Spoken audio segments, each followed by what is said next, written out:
All right, joining us now with reaction is Republican State Senator Phil Boyle of Bayshore. Senator, thank you for joining us. Republicans have been talking about this for weeks, but listen, it's easy for the party not in power to do that in this kind of situation. But now the calculus is different. So many Democrats on board as well. What's changed in your view?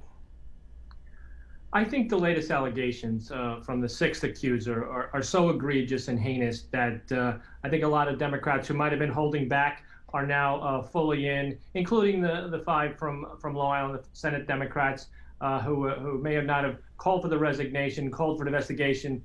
I think there's so much out there that we just know the governor cannot focus on his job, which is a huge situation. We have the pandemic that is still not over, and the state budget, which is due in a couple of weeks.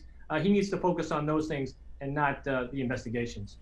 I want to read this statement that you had put out before really Friday morning when the Democrats was one by one, really kind of a tweet storm and a release storm joining the calls. But this was from you earlier in the week. You said, "This has not and has never been a matter of partisan politics. In my decades in public service, I've served with both Democrat and Republican governors, yet I have never called for any of them to resign." So, Senator, do you at this point believe that Andrew Cuomo can still effectively govern, especially when you're talking about getting in the weeds of budget season?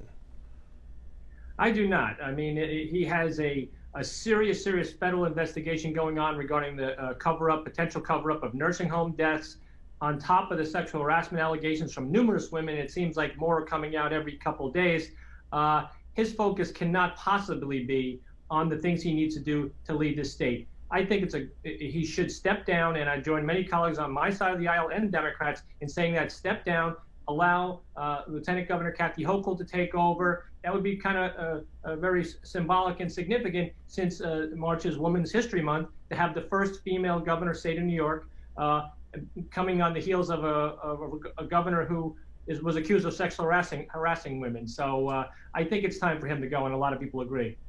Senator, you've got these dual scandals. You've got the nursing home scandal, and then you have the accusations of sexual harassment scandal as well. Now, it appears that the sexual harassment accusations made by more and more women, it seems, by the week now, have certainly pushed the governor to this point. But you go back to last summer, you were among a handful of lawmakers and state government saying we need more information about the nursing homes. We're not getting the full picture here. Did you believe it would eventually get to this point? Because for a long time, you were not getting much of a response.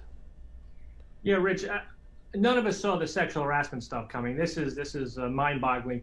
On the nursing home information, yes, those of us, Senator White, Senator Matera, and Senator Palumbo and I held a press conference on August 25th, demanding that the Cuomo administration release the number of nursing home deaths, which they were hiding. We found out months later, actually in January of this year, that they were in fact hiding those numbers, and it was only because Attorney General Tish James, a Democrat, came out with a report saying the Cuomo administration was covering up those numbers. That is the focus of a federal investigation, and there may be some criminal charges involved with that. The reason they hid it, the reason they hid those numbers, that's going to be something that could send people to jail. I hope not, but I don't know what's going to come down the pike. But it certainly means the governor's going to have to focus on that investigation too. That's why he should step down now.